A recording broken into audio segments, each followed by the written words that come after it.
I can't see me. That's okay. Which is...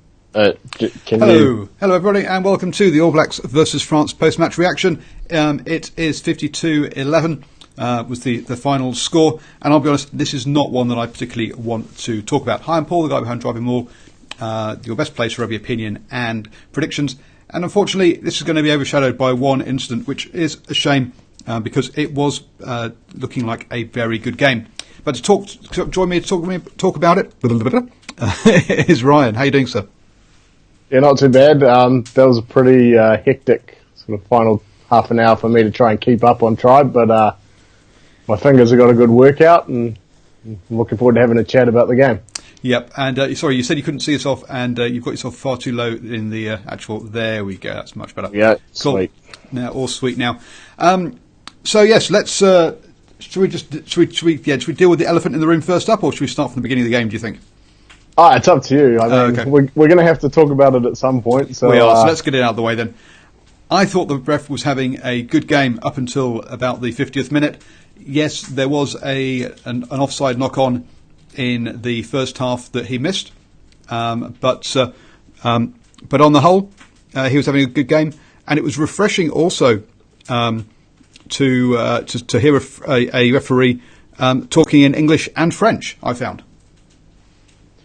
Yeah, well, I mean, I've seen Luke Pearce kind of coming up through the ranks, seen him referee, I think, at the under-20s and at the Women's World Cup, where I think he took charge of some games, as well as in the Viva Premiership, and he's a real up-and-coming referee, and I thought he was having an excellent game too.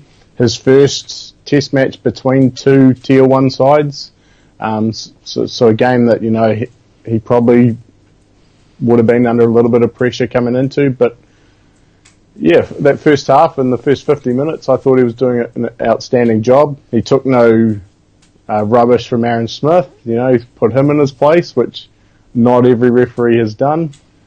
No, absolutely. Yeah, there were two moments when they're back to back. Then we had Whitelock walk over and go, "Hey, but ref, time to get on the scrum," and the ref very clearly said, "No, this is I'm in charge of when these things happen, not you. Go back and I'll let you know when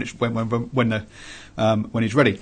And then Aaron Smith had a little word about, "Oh, come on, ref, that's not..." And ref went, "No, I'm not having any back chat here," and marched it forward 10.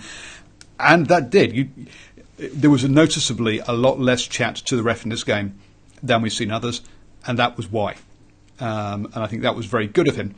Unfortunately, there was a high tackle on 51 minutes, and in real time, the player snapped back and got taken down, and you can see why the referee would blow the penalty, absolutely. And he just went straight to his pocket for the high tackle. Now, we'd had a couple of sort of high-ish tackles earlier in the game that had just been given penalties, and I thought that was all fine and hadn't disagreed with any of those. And this one at first I thought, oh, well, he was quick to react to what I thought wasn't that clearly a overly dangerous tackle, and on replay we can see why. Is because he hits the player, and I'm going to be here for those of you on the podcast, hit the ball and then sort of rode up. So it was high, but it wasn't high straight to the face, and it was a very harsh yellow card. That should have been really just a penalty, I think. Yeah, it was kind of one of those what they call a seatbelt tackle, wasn't it? Where it was kind of draped across the shoulder. And really, when they showed the replay, you know, I don't even think there was any contact with the head or neck. And there's a bit of talk in refereeing circles about giving yourself time and space so that you slow things down and you kind of collect your thoughts and you come to a decision once you've been able to process what you've seen. And I thought, sort of putting my referee's hat on here, that he reacted too quickly to what he'd seen, and he reacted to the fact that Crotty had snapped back. It looked far worse than it was, and he just went straight to the card. You know, if he'd taken some time, sort of collected his thoughts, used the TMO, which he has, you know, at his availability, used some input from his more experienced assistants, but he just went straight to the card, and in the end, yeah, he got the decision wrong. You know, it was a penalty at most, and it was barely that. I think it was clearly a penalty, but I think he should have used Timo, unfortunately. And then even more unfortunate for a guy who was having a decent game, he then doubled down, and I was stoking the fire, so I missed the Sam Cane tackle. But Sam Cane did a high tackle and made contact directly to the head from what the commentators were saying, and then he didn't give a yellow card for. Now, perhaps there wasn't the snapback, but there was actually more force to the head, or the head neck area, and so unfortunately he doubled down with another call that under normal circumstances we might have said yes, penalty, but it was the inconsistency that perhaps was a bit harsh. Yeah, and I thought, he explained why that he only gave it as a penalty. He was pretty clear that he said, look, Grosso was falling, so that's why it's a penalty only. But as you said, that wasn't consistent with the earlier yellow card. And on both occasions, he backed what he'd seen, done, which is fine. But the problem is he got one wrong, and he got, when you're comparing the two, they should have had the same outcome, whichever way you went. Both yellows, at least, would have been less to talk about, but probably both penalties. And certainly if one was more yellow than the other, it was the Cane one rather than the Gabrielage one. Yep. So it's a shame. I'd say apart from that, we thought he was having. We both said he was having a good game up until that point. So unfortunate. And now we've talked about the ref, we can actually get onto the game and have some fun, because this isn't. And as someone said, let's not go down the soccer route of scapegoating ref. We're not. We're just talking about the right or wrongness of his decisions. And we're both saying that we actually like him as a player. So early on, we could tell that France had come to play. They weren't going to kick from hand. There was very little kicking early on. They were running with the ball. It was it was good to see that and obviously clearly they decided that the thing to do is not to give the All Blacks the ball and not to get into a kicking duel. Yeah, and I thought that was probably the interesting thing about the Test match as a whole, was that there was very few kind of kicking duels, games of force back that we kind of get used to seeing as teams, particularly in those opening sort of stages, as teams try and establish field position and establish territory. But we didn't see any of that. Both teams were pretty happy to keep ball in hand. If they did look to kick, it was more the high kick to halfway where they could try and contest and put pressure on the back three. But for the most part, both teams looked to keep ball in hand, and France did a pretty good job in that first 20 minutes in particular. I thought they looked good. I'm going to disagree with you on the All Blacks trying to keep ball in hand. I think they were definitely more interested in kicking for territory, grubbers through, little cross kicks. 30 kicks from hand by New Zealand to 17 by France. I thought there were quite a few kicks by New Zealand early on. I thought they did kick a lot, but they didn't kick sort of first or second phase. They tried to build phases. They tried to break France down in midfield, and the French defence forced them to kick. So, they kicked more often, but I thought that was almost testament to how France were defending, and they kind of ran out of options and were forced into playing that way. And that was down to the French defence, which was talked about a lot before this game. They finished up on 80% tackling, but in that first half it was at 89%, and for a lot of that first 20 minutes they didn't miss any tackles. So even when the All Blacks got clean breaks, it wasn't because of a missed tackle, it was because they'd engineered space, which I think is perhaps a key point here that we often, when we're talking about clean breaks, we equate them to missed tackles, but that wasn't the case in this, especially in the first half of this game. Yeah, well, I think putting my or thinking back to that first half, I think there were a couple of inside passes where they were able to expose the French on the inside. The one where Crotty and Leonard Brown put Crotty through, that came off an inside ball. The French tackling was accurate, and they didn't miss those one-on-one tackles in the first half. I think in the second half, once they'd kind of, we'll get to that, but they kind of lost their plot, and there was a big difference. There was a big difference. Early on we had a long range kick by Geordie Mist. That was his only kick that he got all night. And France, we said, they got the ball, they went through phases, but they were actually, even though the All Blacks were missing tackles, they were finding it difficult to break the All Blacks' defence. And it took a little the ball to squirt out, and Ben Smith to grab it and throw an intercept to get the first points on the board.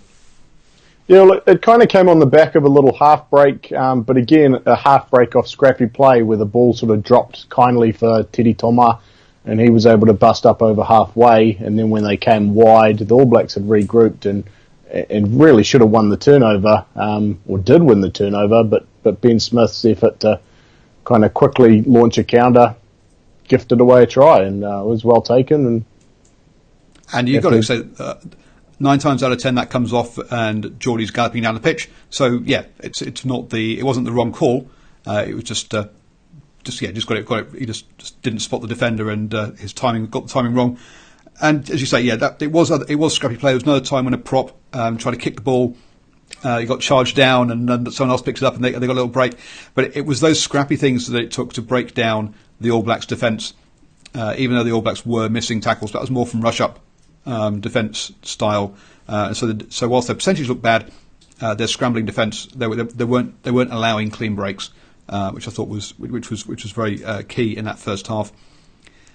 And also a bit of the French get through about 5-6 phases and then knock on the ball. It was as well, which wasn't the ball retention for both sides didn't sort of get beyond that 5 or 6 phases quite a lot of the time.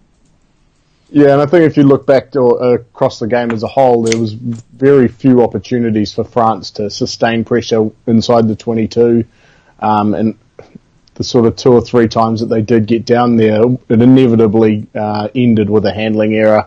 There was a bad one from, I think it was Maestri, about 10 metres out from the line, and just unforced errors as well, which is, against a team like the All Blacks, you can't afford to just gift away those attacking opportunities. If you lose the ball in contact from a good tackle, or the ball stripped away from you, it's kind of forgivable. But just dropping a ball 10 metres out, it just really kills you and kills momentum, and you lose that pressure that you've been building.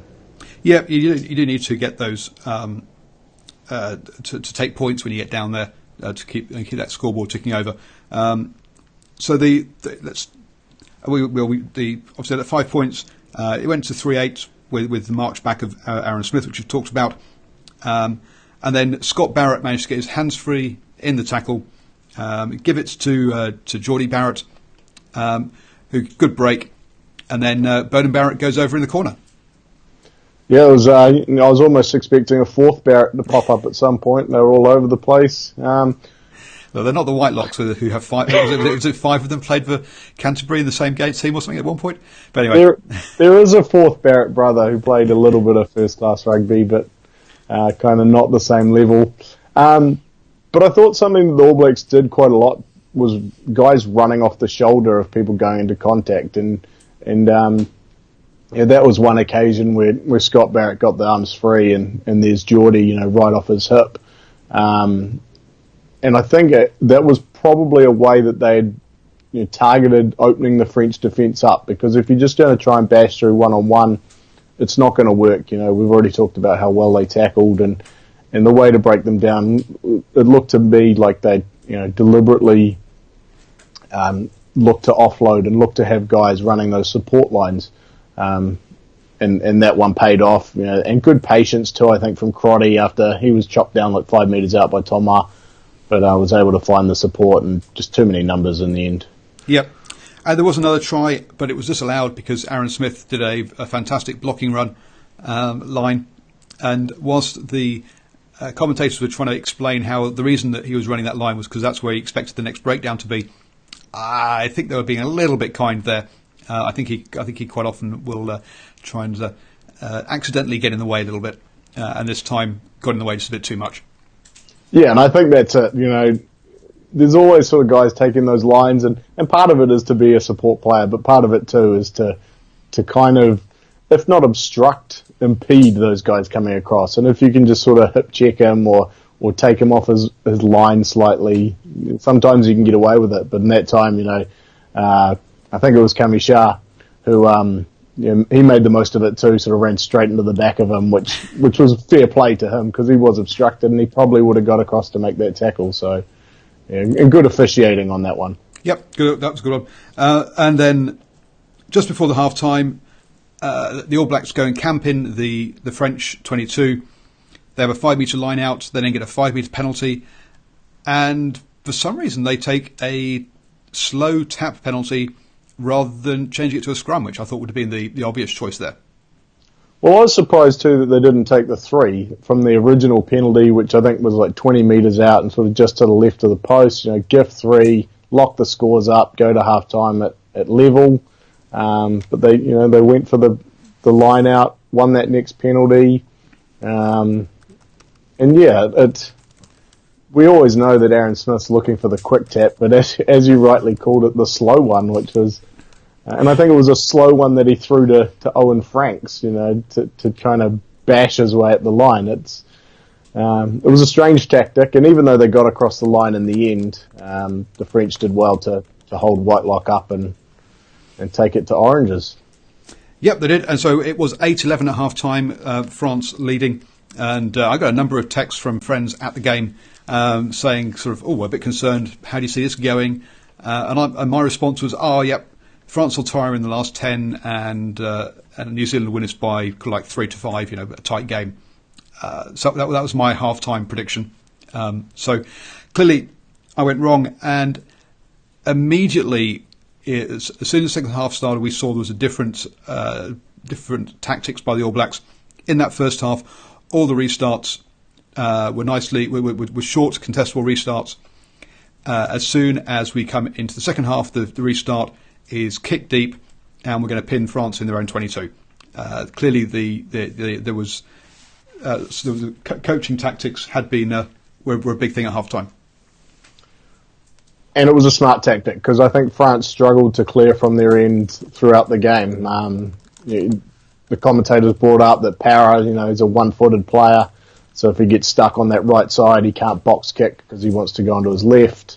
And when they use Bello or Medard, they don't have the prodigious punts that either of the Barretts do. So when they find touch, it's sort of it's 10 metre line at most, and often it was just beyond the 22, which is just giving the All Blacks attacking ball. Yes, and because you can't box kick from 10 metres outside your own outside the try line, you're passing back into the in goal. So the kick is already starting probably 20 metres deeper.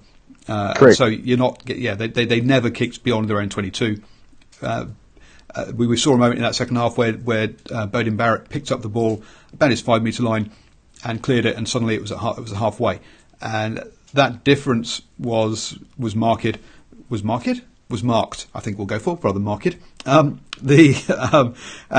that's what really led to France only getting 26% territory in that second half. Is once New Zealand's just started playing deep and saying, right, play your way out, they were never going to get anywhere. Yeah. And to compound that was their line out today was shocking. 7 successful line-outs from 12, losing 5 line-outs. Even when you do get a penalty in your own 22 and you kick to clear, if you lose your own line-out, you're back under the cosh again. Yeah, and I thought the All Blacks were pretty smart too, in that they recognised when they'd stolen a line-out that was a prime opportunity to attack wide.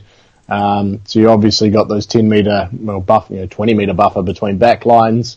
The French back line probably set a little deeper than that even for their attacking ball, which never came.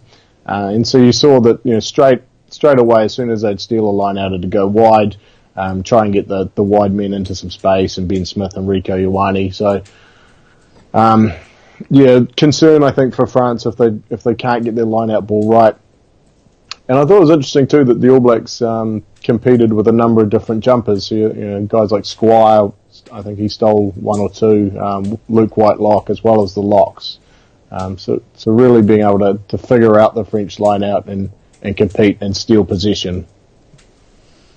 Yep, absolutely. And I'm just going to have a quick advert break. So I've got a new toy. It's called a Bottlepop. So you can open up your bottles of beer. I'll put a link in the notes to this. It's an affiliate link, so if you do click on that and buy one, I get a little cash But have a quick listen. Lining up the box kick. So yes, you get a little comment as well as you open your bottle of beer. So anyway, advert break over. So after that, obviously we kicked the penalty. We went to 11 all, and then we had the yellow card. We've talked about the refereeing the yellow cards. I'm not going to go through that, but we'll talk about the play.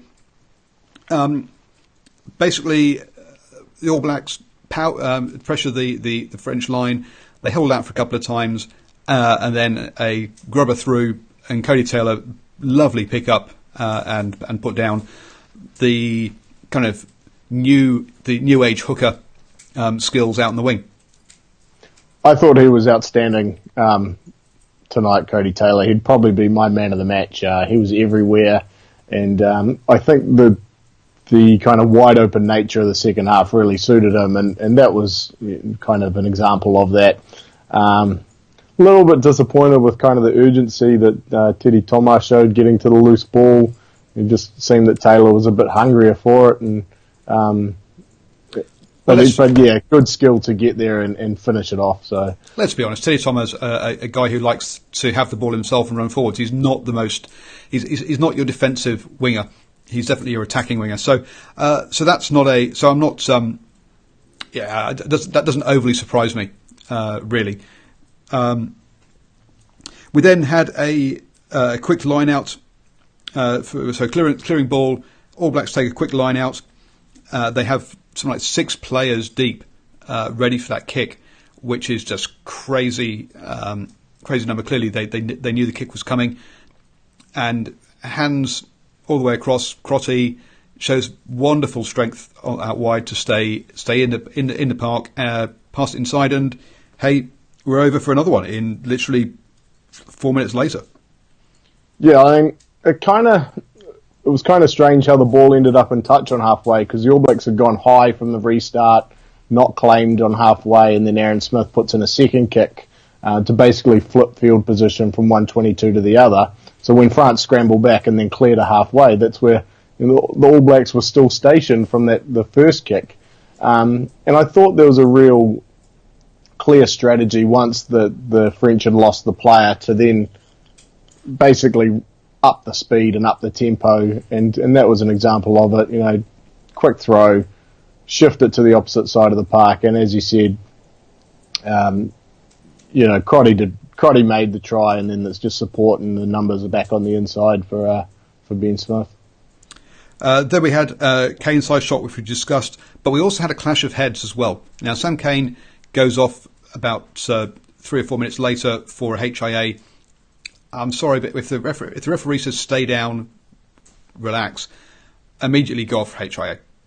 This messing around of little tests on the pitch and I'm feeling fine, ref. No, if the ref says stay down, you've taken a head knock, off you go, get yourself checked out and come back on again. We're really not we're not looking after the players the way we need to. Well, I was surprised too that Tonga Fussy didn't go for one as well, because you basically had a head sandwich between the three. Grosso caught between Kane and Tonga Fussy. But yeah, and I think the fact that he goes for an HIA 3 minutes later just kind of, it points out that you got it wrong at the time by allowing him to stay on. And even though he passed in the end, we've got our attitude wrong if we're still trying to deal with it ourselves at the time. Get guys off after they've had a head clash. If he passes, he comes back on. But if he doesn't, then you've got it right by playing it a little bit safer. So, yep. Yeah, I have to agree. And I'm aware that the Australia game is arriving. So we had Rico down the blind side, which we've seen quite a bit this season of teams going back against the grain on line-outs. We then had Damien McKenzie come on, a couple of fantastic breaks from him that led to a couple more tries. France then down in the All Blacks 22, intercept by Rico, nearly caught by Teddy Thomas, who actually did manage to get his hand onto the ball, nearly knocked it free. And did some defending. He did some defending. Well, if Rico's chin hadn't been in the way, it would have come straight out. But he got his chin over the ball and he got held in. And then the last one, another to contend. Well, another bad decision basically. Ardy Surveyor gets tackled, gets back up again, and then gets pushed over the line for a try, and that shouldn't have been allowed. So that's how it kind of finished. Any particular comments on that, or should we move on to players? I just think on that one, the game's over, so it kind of doesn't matter. But why doesn't the TMO intervene? Like, the replay clearly shows his knees down. It's clear no try as a result, but they just let it go. So, some players today. Obviously, we heard that. I didn't actually realise Sam Cane was on the pitch until about the 60th minute. He seemed to have a quiet game today, which is not surprising since he's been out injured. Really. But and it also wasn't a big defensive effort, so it's not surprised by that. Chat, as always, 10 tackles, 1 missed. He's always big on that side of things. And Mastery at lock had a big game for the French today. Yeah, I thought actually Liam Squire was pretty quiet too on the All Blacks front, and he probably got through a fair bit of the tighter stuff, but didn't really pop up in the loose as you normally see him, sort of tram lines and getting out wider and roving. So that kind of surprised me as well. He got through 10 carries today, which is a bit which for quite you say they were unnoticed carries. More middle of the park stuff. Yep. And is that because the wide channels are safe for the number 2 and number 8? So is Luke Whitelock out there? Maybe, because that's generally Reed's kind of territory. So maybe I thought last year, sort of when Reed wasn't playing, it was almost Squire had taken over that role. I think really today they just kind of left it open for the backs to sort of rove wider. So you saw Crotty pop up wide in the channels, Leonard Brown as well. So maybe a bit more sort of using the backs to get wide as well as Taylor, rather than the Lucy as we've been accustomed to. Yeah, and I thought Anton Brown is someone who I've been negative about all season. I thought he had a good game today. Sure, he knocked on at a restart and had another handling error, but I thought he was getting his hands free and releasing players, which is what we saw him doing when he burst onto the All Black scene. Was it last year or the year before? This year, I've just not seen him getting his hands free and getting those passes out of the tackles. I mean, we're talking about him being sort of having magician hands when he first came onto the All Black scene, and that's what I've missed this year. But they seem to reappear tonight, which was good to see. So I think he had a good game, relatively speaking. After I've been bashing him all season, there you go, humble pie. It tastes great. Any last players before we kind of wrap up to get on to the next game? No, I mentioned that I thought Taylor was outstanding, and I think it was pretty cool too that when Tua Nukuafi came on, very first scrum, he wins a scrum penalty, so the kind of moment that he'll never forget on debut. True, and perhaps a question for Hash Rugby Chat. Is that a sign that the All Blacks are missing out on late developers, and they concentrate too much on their under-20s pipeline, and that the late developer doesn't actually get a see in? Here we have a club rugby player, breaks into Super Rugby through injuries and makes the All Blacks in one season. So check out Hash Rugby Chat on Tuesday night, and that will be one of our questions, I think. Ryan, let people know where they can find you and where they can find commentary on the Wallabies versus Ireland next. Yeah, so if you haven't got Tribe Sports app yet, make sure you download it. You can find it in the Play Store or the App Store. We've got live text commentary, pretty much all the test match action over the next few weeks, as well as plenty of other sport. So make sure you download that, and if you want to follow me on Twitter, then at New York Nixon. Hi, I've been Paul, the guy behind DrivingMaul, your best place predictions and opinion, and you've heard that so many times already, you know it. So hit the like button, hit the subscribe, always have good rugby chat, so comment down below, and let's enjoy the next game of rugby, everybody.